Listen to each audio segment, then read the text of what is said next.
សូមមកបង្ហាញពីតាំងផ្ទះប្លុកស៊ីសម្រាប់ប្លុកស៊ីបាទយើងកំពុងតែចាប់តាមឡើងភ្នំខាងលើទៀតហើយបាទហើយខាងនោះយើងចាក់សាក្រោមដូចហើយអញ្ចឹងយើងសល់ចំឡើងភ្នំបាទប្លុកនេះបងអាចរំមុន$3000ក្នុង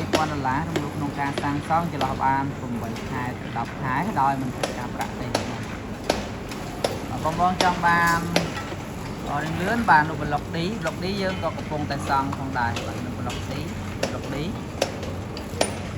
ចឹងបងមើលប្លុកនេះក៏បានប្លុកស៊ីក៏បានខាងនោះបានវែងអត់ការប្រាក់ទេជាមួយខាងបរិយផ្ទាល់បាទទីតាំងជាប់នឹងផ្លូវរដ្ឋ12ម៉ែត្រជុំវិញបាទខាងនោះគឺមានផ្ទះបាទស្រុកអ្នកគោមានបរិយផងដែរបាទមានរោងចក្រសហគ្រាសនៅជុំវិញផ្ទាល់ទាំងនោះទីតាំងល្អងាយស្រួលក្នុងការរស់នៅប្រកបអាជីវកម្មផ្សេងៗចុះពីផ្លូវធំ50ម៉ែត្រត្រឹមតែ150ម៉ែត្រទេមកដល់ហើយបាទហើយយើងចុះផ្លូវរដ្ឋជុំវិញងាយស្រួលបាទហើយខាងនោះគឺសាកលវិទ្យាល័យ BLT ខាងនោះ